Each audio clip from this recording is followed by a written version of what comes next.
Hey, it's your pal Mike Shea from slyflourish.com and twitter.com/slyflourish here with another episode of Sly Flourish's Lazy DM Prep. This is a weekly Twitch show wherein I go through the steps from Return of the Lazy Dungeon Master while preparing for my weekly Sunday game. In this case, I am running Tomb of Annihilation. So if you're interested in the ways of the Lazy Dungeon Master, or Return of the Lazy Dungeon Master, or interested in Tomb of Annihilation, or both, or interested in talking about other D&D stuff, or all of the above, this is the show for you. If you are, this is live broadcast to Twitch and also posted to Pop Out Chat. It's hard to do things and talk at the same time. This is live on Twitch, and it is then rebroadcast or reposted to YouTube and archived on YouTube. So however you happen to be watching, I thank you. If you are on Twitch live, please say hello, and we can chat about D&D while enjoying some coffee. I don't know if you have your coffee. This is my dragon mug. Talk about D&D and help me prepare for my my game. North Shore DM is here. Hello, welcome back. What else is going on? So, Talix79 is here. Good to see you. This is the second or third show now where the book Return of the Lazy Dungeon Master is now available in PDF and EPUB as your favorite place to buy RPG books. You can either buy it directly from my site at slyflourish.com or you can pick it up on Amazon for your Kindle. Or you can go to RPG Now or Drive Through RPG, and you can pick it up there in PDF or EPUB and add it to your library there as well. Tilda DeWilda is here. Welcome back again. Always good to see you. So we will start today. I never really have. You would think by this many shows, I think we've done, I don't know, a lot of shows now, that I would have like a regular routine for it. But I don't. So we will start by walking through the steps from Return of the Lazy Dungeon Master, just to reinforce how the book describes how to do game prep. If you've seen previous shows, you'll be familiar with this. But I always think it's useful to sort of reinforce these things. So I like to do it for each show. So let me switch over to the book. This is the PDF of Return of the Lazy Dungeon Master, available for $8. Again, wherever fine books are sold, like my website or Amazon or whatever. And in here, the book is broken up into three main sections: preparing for your game, running your game, and thinking about your game. I'm happy to talk about any of these, so if anybody in chat is curious about any of these particular chapters, particularly if you've read the book and have thoughts about it, I'd love to talk about it. But we tend to focus this show on chapters 3 through 10, which are the main sort of the spine of the preparation techniques for Return of the Lazy Dungeon Master. And there is one chapter, the Lazy Dungeon Master's Checklist, this is chapter 2, where we go through a quick summary of each of those 8 steps. This is available in the preview copy of Return of the Lazy Dungeon Master. So if you want to follow along, you can go grab the preview for free, and it has chapter 2 in it, which includes this description. So we actually designed the preview to be itself a useful product on its own. That this is just a quick primer. If you only want to read, 1, 2, 3 pages on the steps of the Lazy Dungeon Master, you can do so by reading chapter 2. It's interesting. I think on RPG Now, somebody left a comment that said, reading a 100-page book is not exactly a lazy DM technique. And that's interesting for a couple reasons. One is because one of the main things I described is that reading is actually one of the best valuable things you can do, particularly reading source books. So like reading, if you want to be lazy running Tomb of Annihilation, at least read the adventure. But the other key point to that, and I replied back, is that we actually designed this book to be very skimmable.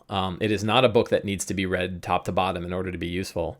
It is a book where you can just look through the table of contents and pick the things out that are interesting. You can read chapter 2 and get the main gist of the preparation activities. And you can skim every one of the chapters has a summary If you look down here, there's like the checklist at the end of every chapter has a checklist. So you can skip past the main text and just read the checklist, and you'll get a lot of it too. So it's the design of the book is meant for lazy DMs because we're helping to teach lazy DMs. Alyssa V says, I'm a tactile person, so I'm excited for the print version. I am excited for the print version as well. We did have, I think, 2 notable typos in the book that will be fixed in the PDF, and luckily we found before we went to print, so we'll be able to change them for the print version. That was one of the reasons to do the PDF and release it to everybody like a month before the print version, and that's so that we could get good feedback on whether or not there was any errors in it. But Mark Radel, the designer who designed the page layout for this, is already working on the print run design. Printing takes time because we have to wait for shipping. Printing and shipping takes time. So by the time we do our draft copy and then publish it and then get it sent to us and they'll look at it and say, yeah, that's good or that's not. And if there's any problems with the print run, then it's a week process for each one. So it can take a little bit for the print version. I wanted to get the PDF out as soon as possible. So there is going to be a lag between the PDF and the print version. GCL Jess says, do you have any tips on how to lazily skim through adventure books like TOA? I wrote an article about this. I don't know that I ever published it. That was like how to, it was exactly on this. Like, how do you skim the book? And I wasn't happy with it. Because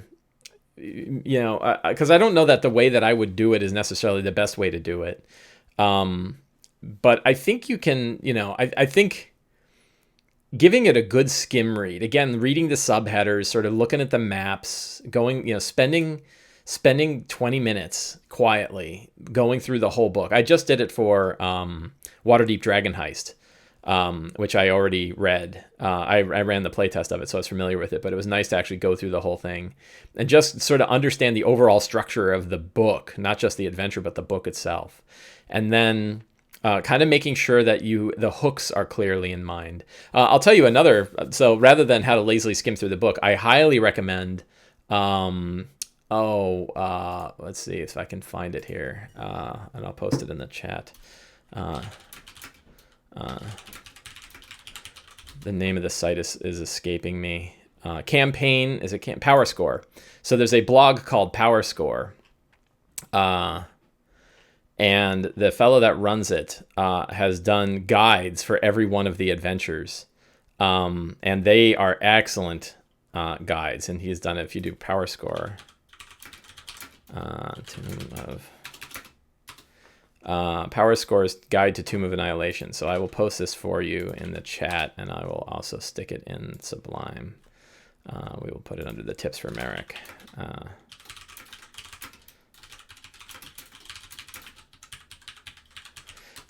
This is like the Cliff Notes of Tomb of Annihilation. This is the Cliff Notes of all of these adventures, and he spends a good amount of time reading through the whole thing and then summarizing everything into a nice form. And what I particularly like about it is you can read the adventure and then use this to help you retain the things that are important. So when I ran Storm King's Thunder, or not Storm King's Thunder, Horror of the Dragon Queen, I wrote chapter by chapter guides. And then I saw his guides, and I'm like, you know what? I don't need to keep doing this because he's doing it and it's great. So I would recommend, if you want to summarize, rather than, I think there's things you can do with the adventure itself. Read through it, understand the structure, try to follow the threads. And I think what's important is when you're going to run it, read the next 2 chapters. So read the chapter that you're going to run and then go 1 chapter ahead and read that chapter too, so that you can drop the seeds of the next chapter in the previous. The real advantage to reading an entire adventure, though, is you can plant the entire seeds for the whole adventure in different spots. So it's really useful to say, like, the Sown sisters don't even show up until the final chapter of Tomb of Annihilation. But it'd be really interesting if if little hints of the Sown sisters showed up in earlier parts, even back to Portnai and Zaru. Even if there's talk about the Sown sisters, when you can foreshadow like that, it's a really cool thing to do in an adventure. I just realized I'm on the wrong screen, but yeah. So there, I stuck the Power Score summary in the notes. But the reality is, when you pay $50 for an adventure, and when you're going to run it over many, many weeks, like I think Storm King's Thunder, it took me over a year, 14 months or something like that to run that adventure. Tomb of Annihilation will probably take like 10. So if I'm running an adventure for 10 months, it's probably worth a few hours, whatever it is, 2 or 3 hours. I don't know how long it takes to read an adventure. Probably not. Yeah, probably 2 or 3 hours. It's probably worth reading it all the way through and then skimming it, because if you think about the energy that we put into reading it compared to the energy we put into running it, it's going to be a lot more energy to run it than it is to read it. So it's probably worth that time to actually read an adventure. And I think it's a fun thing to do.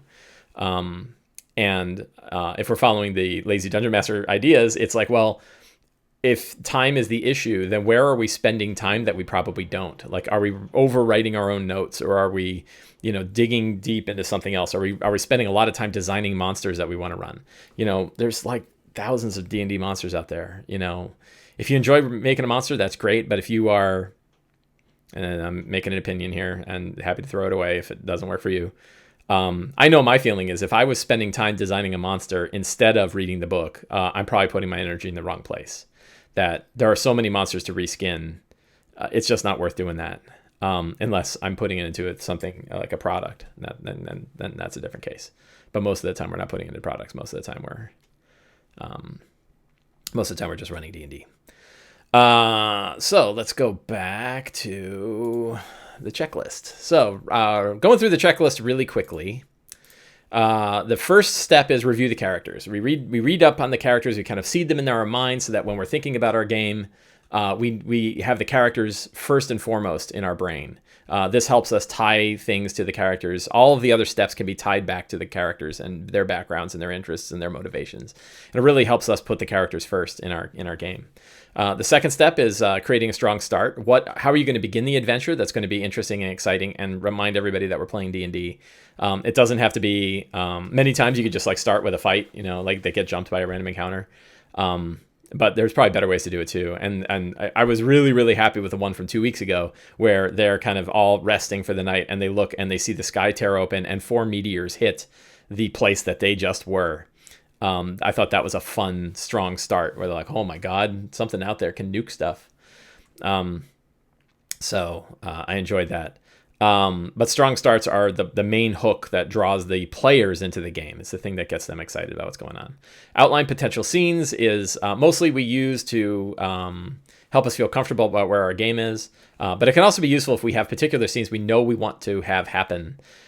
So an example in the Tomb of Annihilation game is, I know that they're heading to the Tomb of the Nine Gods, and when they go in, they're probably not coming out. So the question is, what are all of the things that have to occur that I really want to occur while they're still in Omu before they head off? And so these might be the critical scenes that need to take place before they get to the next stage where they really can't go back. Defining secrets and clues is really the heart of this whole process. These are the things that characters can discover while they are adventuring. Recently, there's been a lot of talk about, and I put up a poll about it, on the 3 pillars, combat, exploration, and role-playing, and which pillar were people's favorites, knowing of course that we all like all 3, but which way do we lean as our favorite way? And somebody brought up the fact that what the hell is exploration? Like, it's the one thing that's not really well defined. We know that combat is very well defined, and we know that role playing is pretty well defined. There's lots of clear role play skills. We kind of know the back and forth on how that works. Combat, we know how initiative works, and we know how combat rounds work and how actions work and all that stuff. But what exploration? How does that work? And there's stuff in the book about like hex crawling versus tracking by minute, tracking by hour, and stuff like that. But there's still not like a clear mechanic set. It's essentially the skills. What it's attribute checks and information, but the information wasn't really well defined. And so secrets and clues are my approach towards how do we put together the information that characters can discover while they're exploring. And a key focus of secrets and clues is the fact that they're abstract from their discovery. So we don't know how they're going to find these secrets and clues. We only know that these secrets and clues could come up. In general session, I do 10, and then many times about 5 of them come into play and then 5 of them don't. And I try to do a fresh set of 10 every time. Although if anybody watched last week's episode, I totally cheated. This week I won't cheat. I'll actually do them.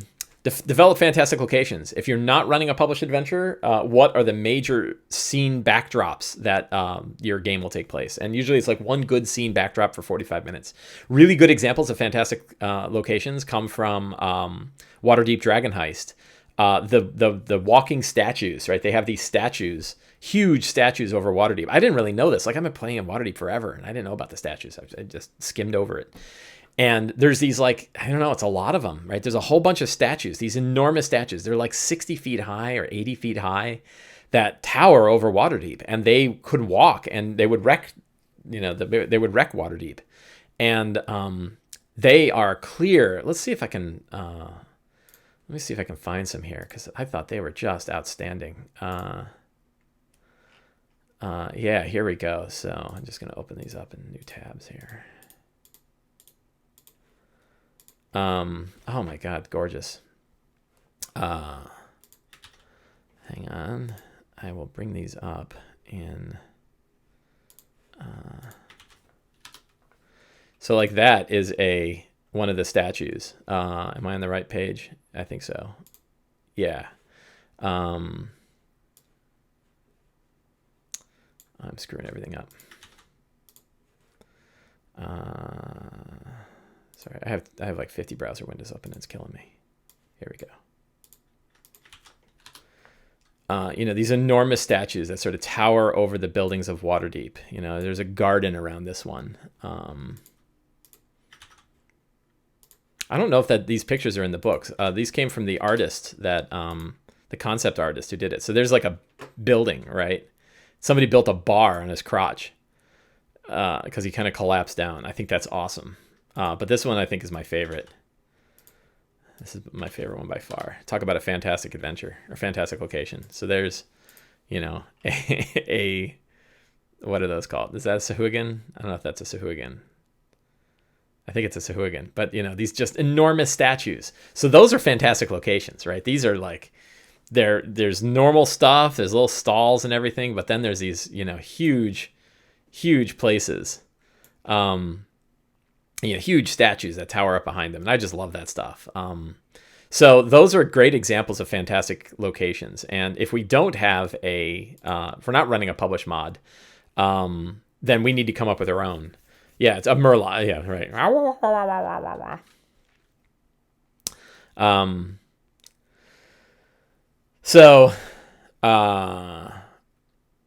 Yeah. So lots. So where does that where does that matter? Well, I mean, it matters because we want to have interesting places for the characters to explore. I lost my train of thought. Sorry. But often when we're running a published adventure, we don't need to worry. We don't need to worry about that. So outline important NPCs. Give me 1 second.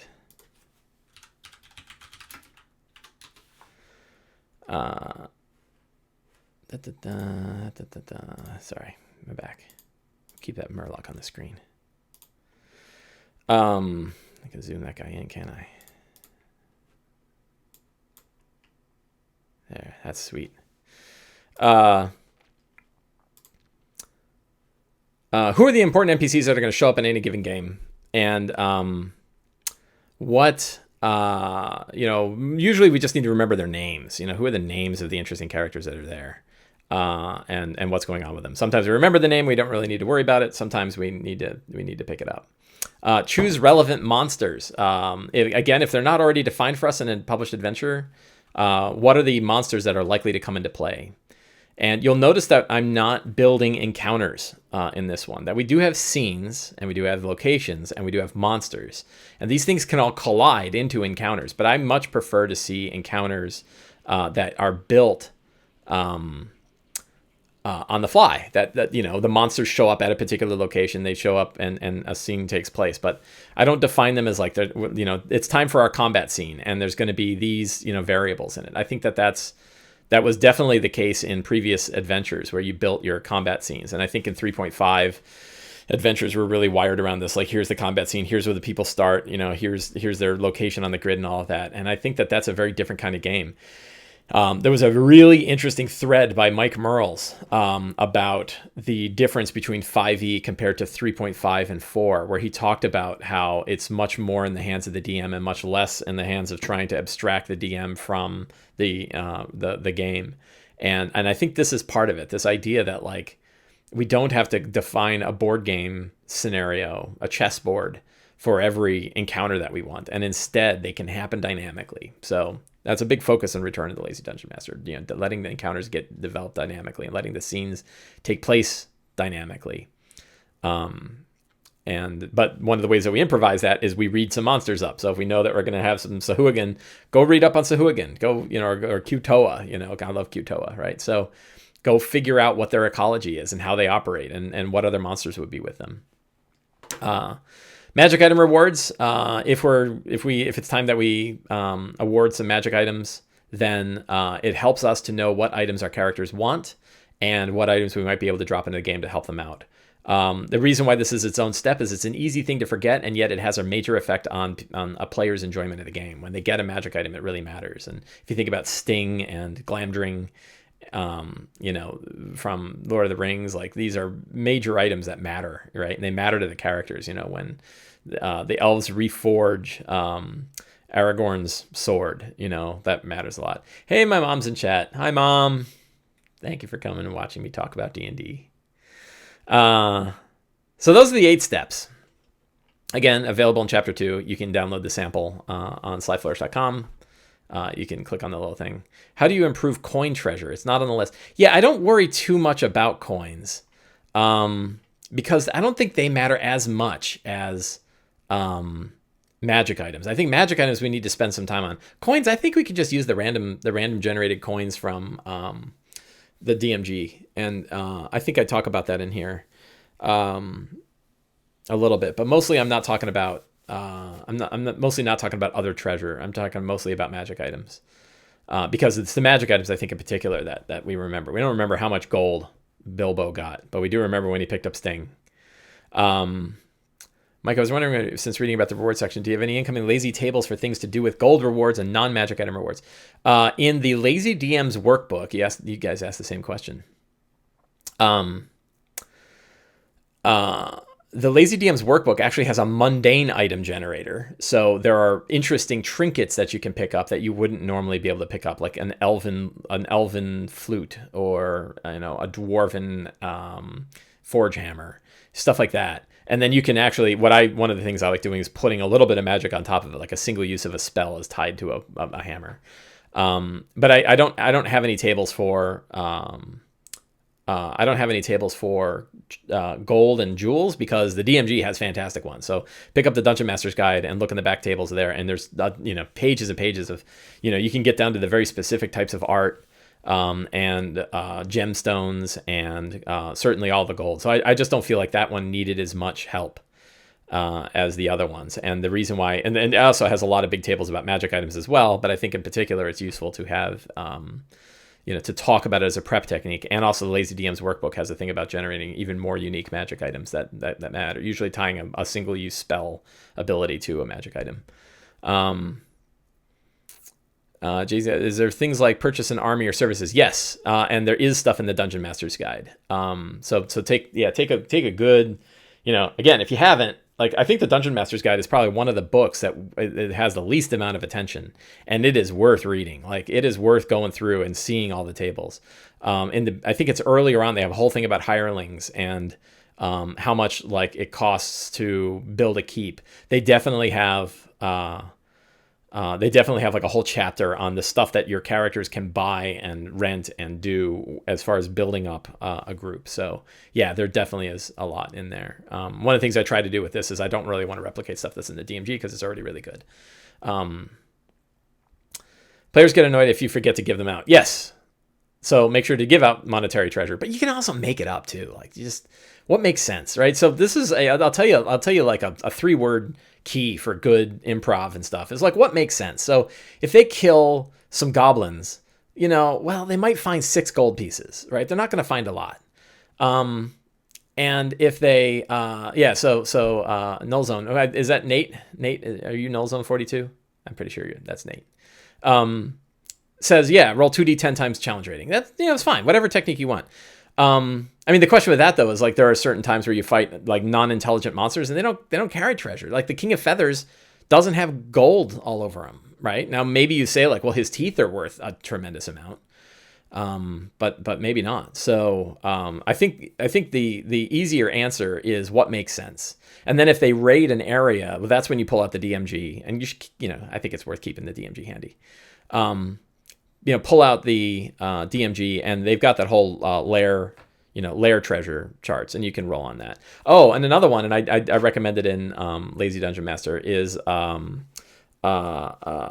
it called? Donjon. Donjon.bin.sh has a great treasure. Let's see if I can find this right here.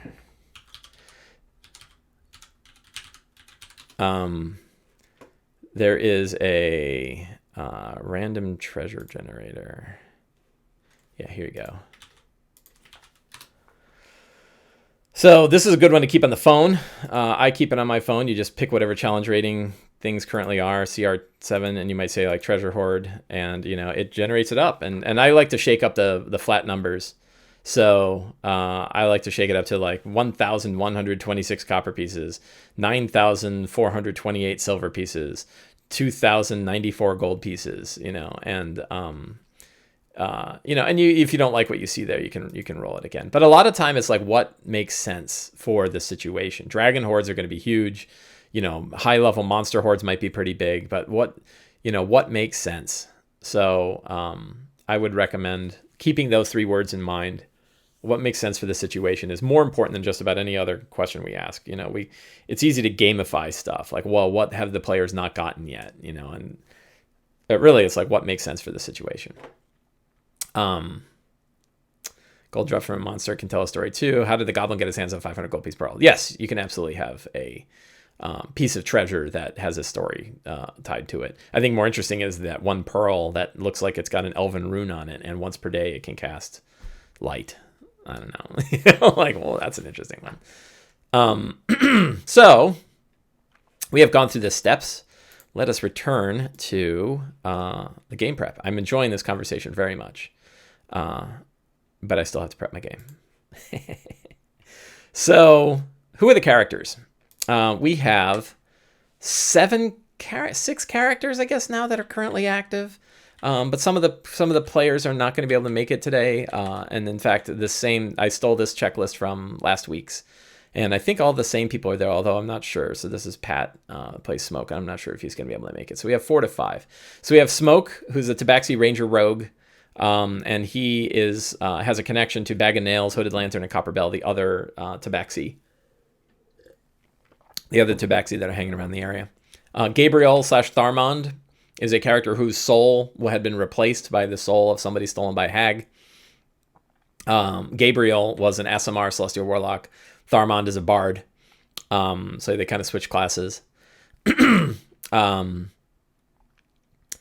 the interesting thing is that Gabriel's soul, Tharmond can still get images of what's happening to Gabriel's soul as it's inside the Soulmonger. So that's a good hook. Punchy has had lots of crazy stuff. He is a Kenku samurai who is now cursed by Zugtamoy. But we will talk about how his curse from Zugtamoy saved them from a TPK. I'll talk about that.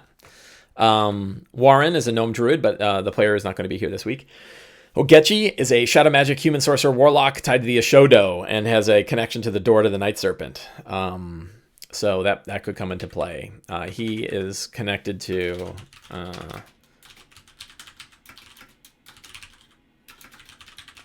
connected to Fenthaza the Night Speaker, who is one of the remaining Yuanti that survived the complete destruction of the Fane of the Night Serpent.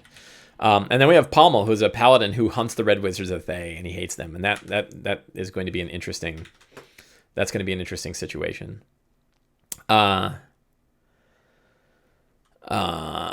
So strong start. So let's talk a little bit about what happened in the last game. So in the last game, I started the session with a view of the King of Feathers attacking a group of Flaming Fist mercenaries who wandered into the city.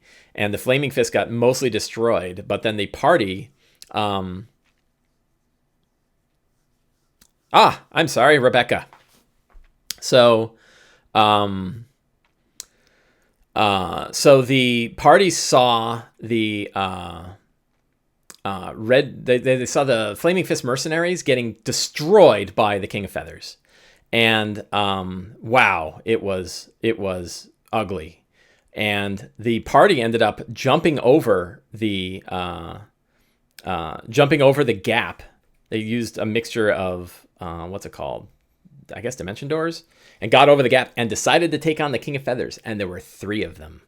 And one of the characters, the Kenku, got bit by the King of Feathers and almost got killed in a single hit.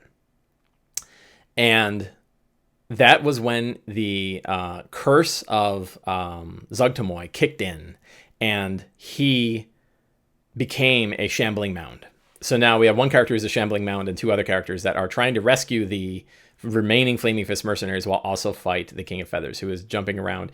The King of Feathers, in my version of him, is legendary, and his legendary actions were that he can leap, he can Misty Step as a legendary action, and he can go invisible as a legendary action. So he's periodically shifting in and out of invisibility and Misty Stepping and biting people for like 50 some damage. So he was really, really brutal. But they're hitting him and they're damaging him. And then finally, everyone else is sort of getting across. And Punchy, the shambling mound, grapples the King of Feathers and shoves him off the edge and throws him into the lava below. And the King of Feathers disappears, going invisible, tries to blink and fails, and then falls into the lava and dies. So they kill the King of Feathers by shoving him into lava. At which point the shambling mound came back to Punchy, who was laying there unconscious. So Punchy is losing himself to Zugtamoy, and I think now that Punchy allowed that, he had that option and he took it. And I think what that means is he now has the plant. He now has a plant feature, and I think his heart, like, it's no longer a curse he can get rid of. Like, his heart is gone. You know, like his physical being, his internal organs have been replaced by plant stuff. So that was the cost of shifting over. There's always a cost. So that is a secret and clue. We're going to add that in.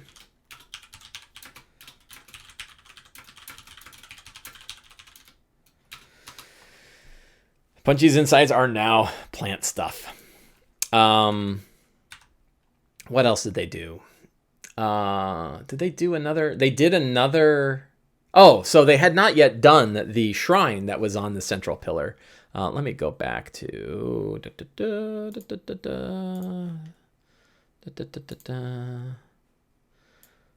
They had done. So if we go to the big map here.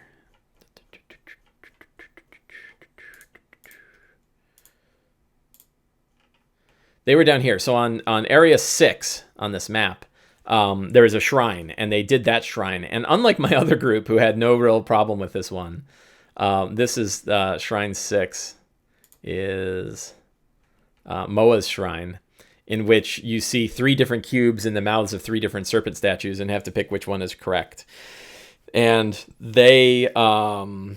one of the guys tried to mage hand one of the wrong ones while everyone was either standing inside the room getting surrounded by bowmen or on the pits that fell. And they fell and they were unconscious and they were getting eaten by green slime and shot by arrows, and it was awful. And then finally they sort of collected themselves together and actually went and got the right thing. And at that point they saw Valindra Shadowmantle, who visited them.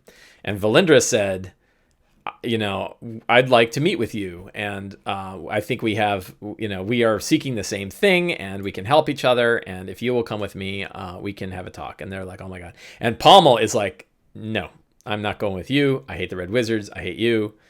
I am not going to do this. And she said, that's fine. I hope you'll change your mind. We are north in Omu. And I hope you will come and visit us because, frankly, we're going to need to, because we have some of the cubes and you have some of the cubes.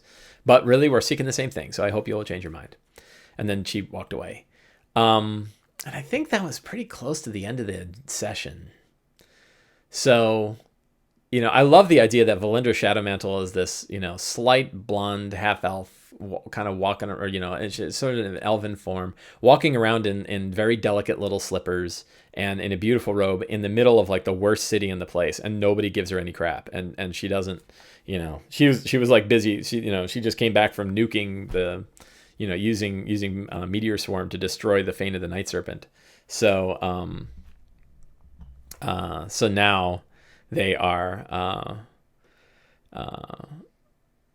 so now they know what her power is. So that really is an interesting start. But I don't think, so I don't really, I'm trying to think of like a good, the only shrine they have left is Mongo Shrine. This is this one, Mongo Shrine is number 12. Number 12 is way up here. So it's on the way for them to see the Red Wizards. And that's really all they have left. Like if I look back at last week's notes on the scenes that we're going to have, they have Moas Shrine, which they did. They have not faced a Red Wizard group, so I think that's going to happen. They met Valindra. They have not done Mongo Shrine. So I could do Gabriel's if they rest. I think it might be time to see the Sown Sisters. So that will be our strong start. And if not, it'll be some random event. A random encounter in the city. And then scenes, I think, are going to be really 2, which is Wango's Shrine.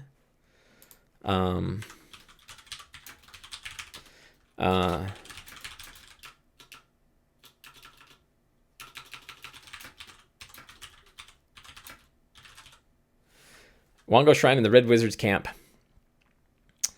And then entering the...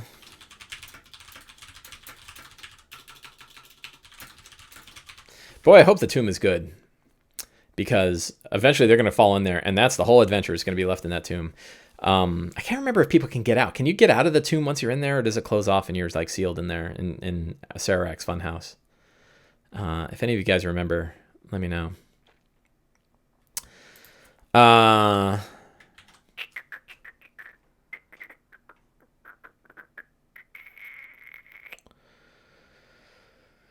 So secrets and clues. So I have a strong start. I got some scenes. I went over the characters, and now it's the heart of the prep technique, which is secrets and clues. Much of this is going to be about the Red Wizards this time. Although there's...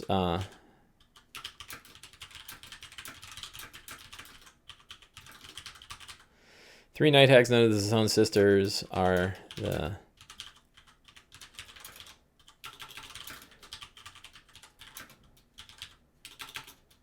It's not really a child. Sarak's what? Ward.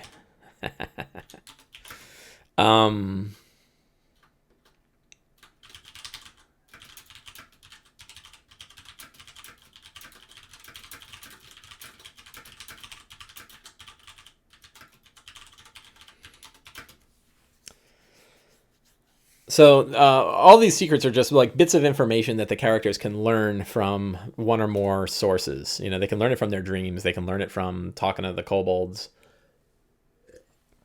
Stuff like that. Sarak's create. It's not really his creation. He didn't make it. He found it. He found it in the Astral Sea. If you're talking about the Soulmonger, that he created, but he created the Soulmonger to feed the other thing, and the other thing, a secret so terrible I don't even want to describe it, is something he found in the Astral Sea and is feeding the Soulmonger is feeding this thing.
Is Zugtamoy a part of TOA? That's a good question. I can't. Sometimes things happen in an adventure, and I can't even remember if I put it in there or if it, you know, or if it's actually in there. But I'll tell you where it occurred, and it was in the tomb or the Fane of the Night Serpent, and it was in, where's the map? 22, area 22.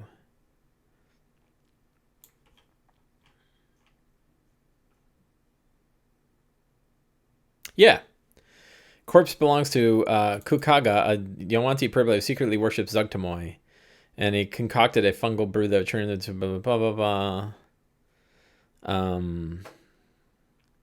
And I just put an idol to Zugtamoy in here, and that started a whole other thing. So there is a tiny little piece of Zugtamoy in this mod. And I just expanded it. And that's how, I think that's the fun of published adventures, is we sort of grab onto something that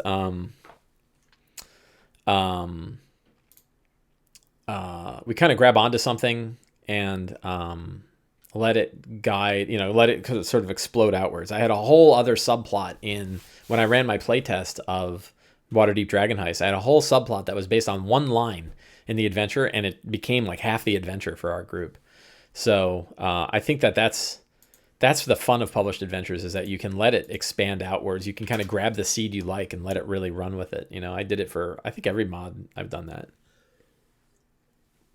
And I enjoy it a lot. 1, 2, 3, 4, 5, 6, 7. I have 7 secrets done. I need 3 secrets remaining. What are some other? Where does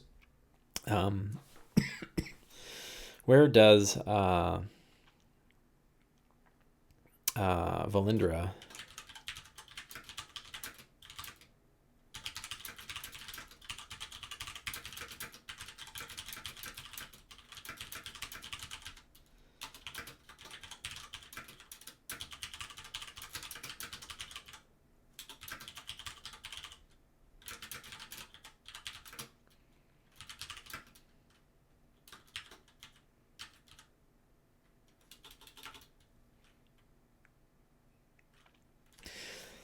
Rebecca asks, why 10 secrets? Is a good question. Why not? No, so 10 is enough that you could probably get away with few. The nice thing about 10 is it stretches your brain. And I did not do a good scientific study about 10, but what I noticed is it's usually not hard. The more I do, the harder it gets. And by the time I'm getting to the 10th, that's when I come up with some really interesting stuff.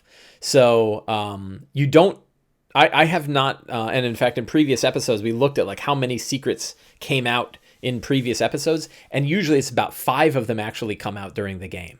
So we almost always have twice as many as we need, but we don't know which 5. And I think the value of sort of struggling with the last 3 is worth the effort, because we come up with some pretty interesting stuff. Sometimes I can hammer out 10 and I have no problem at all. There's just a lot of things going on. But sometimes I really have to think like, what? And then I kind of have to think about the characters again and, what's interesting.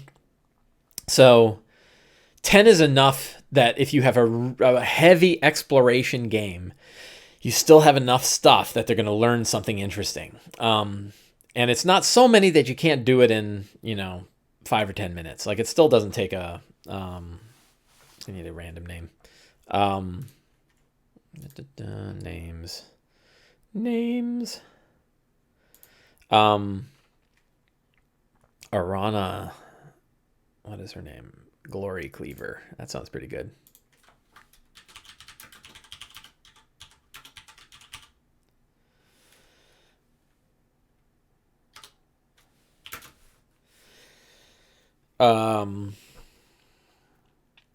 So so the reason you do 10 is because it's worth having more than you are actually going to use. You want to have enough that you don't run out, right? Running out of secrets is kind of terrible. And also because 10 really makes you work a little bit. And I know we're all lazy here, but that's good work. Like, those last 3 are good work. JC Jest says, I like the line from Lazy DM and how 10 secrets is fuel for the game. These should be secrets the party would love to discover, and they can be discovered at really any point. And that's exactly right. Yeah, seems like that would be tougher than seems like it might be tougher than when in exploration heavy environment. Yeah, it can be tough, like if it's a really narrow adventure, but sometimes like it gives you that opportunity to add complications. I was listening to James Sudeikis and Teo Sabadia. We're talking recently on James's new show that he's got on the Encounter RP Twitch channel, and Teos brought up the fact that he loves to complicate things. He loves to just add another layer and then another layer to really make it like, oh man. And I think back to Ed Greenwood, who talked about cults, and he said like there's always 3 more cults in the city than you can discover. You know, that you'll never really unravel all of the cults that are going on in a city. Every time you find 3, there's 3 more out there. And so I think that even like, you know, it could be tough when they're in the tomb and they're kind of exploring room by room in the Tomb of the Nine Gods. It might be really hard for me to come up with 10 secrets every session, you know, so we'll see. And one other thing is, if you guys watched last week's show, I cheated and I just carried over a bunch of secrets from the previous week, which is really, that is very lazy, but I was also running low on time. Yeah, when people search random rooms, or I drop a random statues and stuff and people show interest in something, it's a great place to somehow reveal. Mad Sci DM is nailing it on the head. Why we do this. And the reason why they're abstract is because they are an improvisational aid. And it's like magic. When you kind of have a random, when the players know, like, you just threw this random thing in here. We know it wasn't there, but you just put it in. But now we're learning things that are valuable from this thing. What if we never found it, you know? And it's magical, like when you know these things, all of these different components suddenly come together and form something greater than the sum of their parts, you know. And I think that's where having these secrets on hand and tying them to sort of random events, it's really fantastic.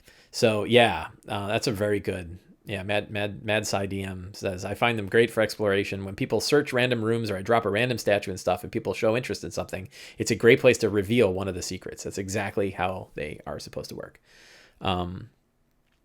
Seems like if secrets are important about upcoming events in your campaign, you would always want them to carry over your secrets. Yeah, and they tend to. I'm following sort of a Stephen King idea. Stephen King wrote a statement that he... Sorry, I'm slouching in my chair. And my mom's watching. He wrote that, like, he doesn't write ideas down. People said, like, do you write down your ideas when you get them? And he said, no, if they're good, they'll come back. Like, I won't, if they're good, I won't forget them. And if I do forget them, they probably weren't that good. And I thought that was an interesting idea. So that idea that, like, I don't necessarily go back to last week's secrets. I think about secrets now. It also means that the game can really expand out in different directions without me sort of saying, like, well, no, this thing is going to happen. So many times there'll be a lot of overlap secrets from week to week. But sometimes it's always worth putting a new perspective on them and sort of looking at them from a different angle than previous.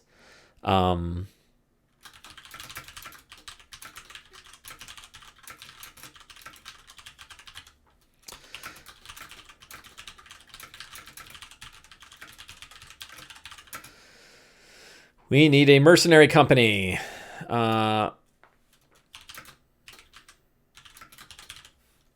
The Gravekin.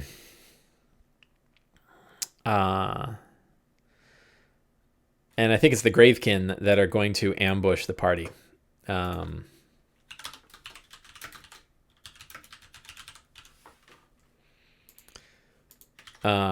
Talix says, I'm way more forgetful than King, apparently, Lo. If I don't write down and keep, I find myself thinking afterwards, there was this great idea and I totally forgot to do it. I do that with my DM tips. So I take walks. I try to take a walk every day and just think about, usually about D&D, almost always about D&D. And on usually after my game on Wednesday, on Thursday, I'll take a walk and think, like, what are the 7 tips that I learned from my game yesterday? And those are the tips that usually go up on my Sly Flourish Twitter account.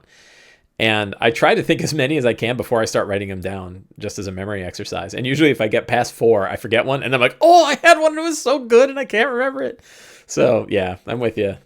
I hear you. But I do think it's interesting that, like, you know, it's sort of a self-selected, good ones will stick around idea. I think that's a pretty powerful thing. I think that's one of the another good reason why 10 secrets are good. And that's that your crappy ones might never show up. It's sort of a filter where not all 10 of your secrets are going to be valuable or good or interesting, but 5 of them might be, or 3 of them might be. So if you do 10, you can throw 7 of them away and focus on the 3 that are really valuable. I think I have 11. Yeah, I have 11. That's okay. Fantastic locations. Mongo Shrine. So we're going to do a fantastic location today. We're going to do the Red Wizard Camp. And what I want to do is 3...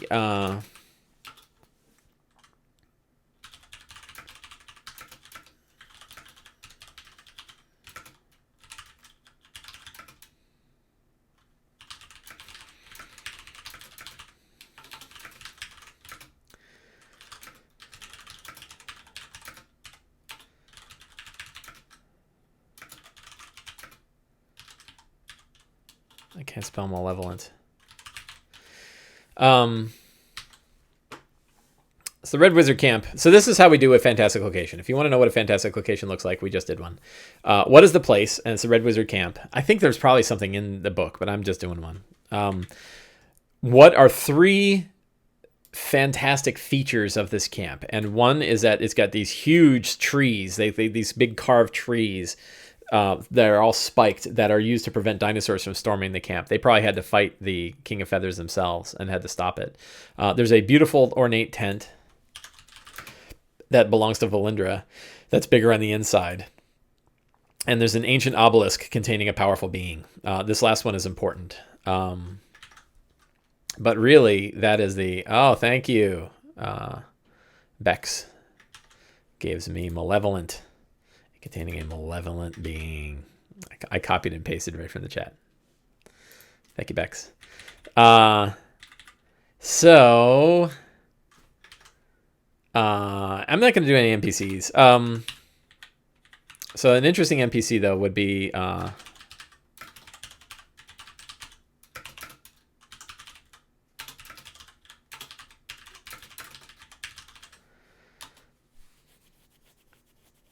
the obelisks.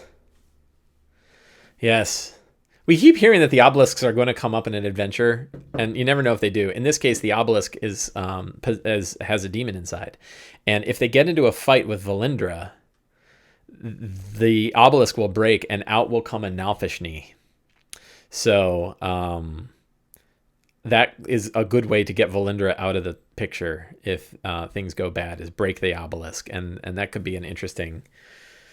that's an interesting sort of event. That reminds me, I should probably grab my obelisk. Monsters they face. Oh, so red wizards are going to include veterans,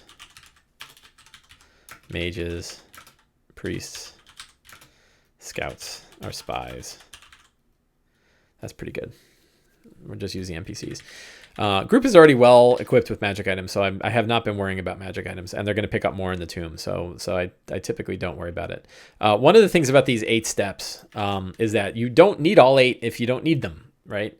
You can limit it. There's a whole chapter. Let's jump back over to Lazy Dungeon Master. There's a whole chapter. Let's go back to table contents here, called reducing the checklist. Right? And the point here was that you can reduce the checklist to just the things you need. And I recommend that you might just go to create a strong start, define secrets and clues, and develop fantastic locations. And if you just do those, a lot of those can hold the other parts. When I have a published adventure, it's probably review the characters, create a strong start, and define secrets and clues, because I have had fantastic locations already. But you can just pick your favorite 3, which are the 3 that really matter. And maybe yours is, maybe you find that you don't find a lot of value in some of the ones that we do. I know for myself, there's no way I'm getting rid of secrets and clues. Like, I've now been using them for 5 years, and that is my number 1 prep technique. It's the strong start and the secrets and clues. But I do think it's important to also consider the characters. So I think that is valuable. So if we look at the notes, I feel pretty confident. I feel like I've got everything I need. I'm going to copy this and mail it to myself while I'm still remembering to do so.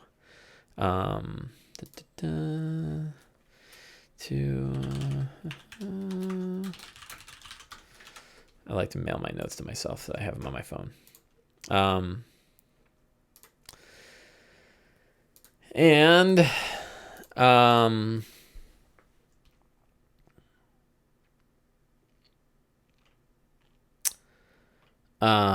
That is pretty much it.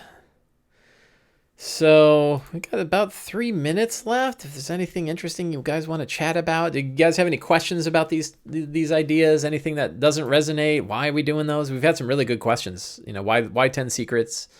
Really good stuff.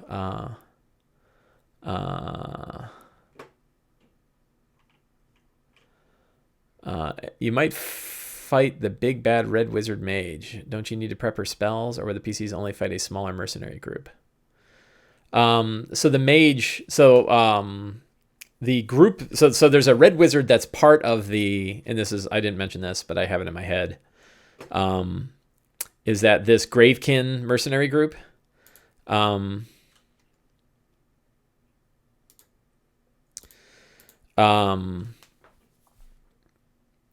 Do I need to prep Valindra's spells? I'm just going to use, she's a lich, so I'm going to use the lich spell block. And she's got lots of spells there. But if it comes to the point where she's using spells, it's going to be really bad. So more than likely, like, the characters are going to want to disrupt her some other way.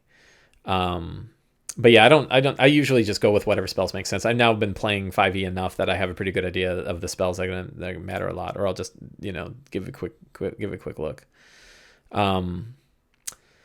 Bex asks, have you ever tried something like Dungeon Bastard's Badass Track, where monsters get scarier? I haven't had them shift. So yes, not in any sort of system. But my new favorite thing to do is when you have a monster that's really badass, it does max damage on a hit. So I use average damage, right? I don't roll monster damage anymore. And if a monster is really rough, I will maximize its damage. And oh my God, is it tougher than nails then? That's a huge leap. It's almost a 50%. It's almost double the amount of damage. It's often about 60-70% damage increase. And boy, they hit like freight trains when you max damage. So especially if like a spellcaster and they're casting like Cone of Cold, if you really want a badass spellcaster and they're casting Cone of Cold, and instead of, what is it? 68, 8d8 for a Cone of Cold? And you have the Cone of Cold do 64 damage instead of whatever it's 30, whatever the average would be, 36, I think.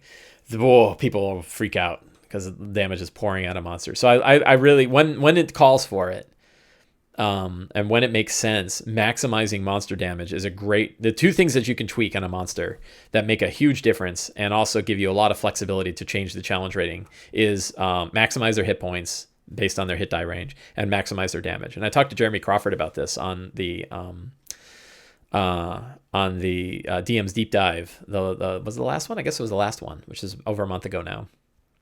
And I sort of asked his permission to maximize damage, and he said they will be meaner than hell, but they still fit within the design parameters of the monster. And so he kind of said, sure. You do this as they get hit or just by default when a monster needs to be scary? I usually do it. So most of the time I'll maximize their damage even as the thing starts. The one thing that I'll tweak during the battle is hit points. I will often keep the maximum hit points in mind and then lower them depending on the pacing. So, let's look up a fire giant. Let's say they're fighting a fire giant. I got a fire giant. Fire giants hit like freight trains too. So fire giant has 162 average hit points. But if I have like a single fire giant that I know they're going to fight and I want it to be tough, what's 13 times 12? 13 times 10 is 130. 13 times 2 is 26. 156. 156 plus 78. Calculator. Oh, well over 200, right? 156, 226, 232. So I think that's 232. So I'll keep the fact that a fire giant has 232 hit points max in mind, and then depending on how the battle is going, if it thematically makes sense and from a pacing makes sense that they last a little extra longer, I will let them go into that overtime hit points. And then if I want him to hit hard, you know, like these two greatsword attacks, 66 plus 7, you know, it's 36 plus 7 is 43. So instead of doing 28 damage a hit, they do 43 damage a hit. And that, you know, now we're talking. Now it's 86 damage output, you know, for one giant that's hitting somebody. That's really tough. So monster hit points and monster damage, you know, working within the range of hit points and the range of damage, I think are really great, easy ways to change the challenge of a monster on the fly and not have to, you know, you can almost do it all in your head. So that works really well. So I am over my time. I've got to pack up and get ready to go to my game. I want to thank everybody for coming by. Thanks to all of you who came into Twitch chat. And thanks to all of you watching on YouTube. And I will see you guys in a week. Have a great week.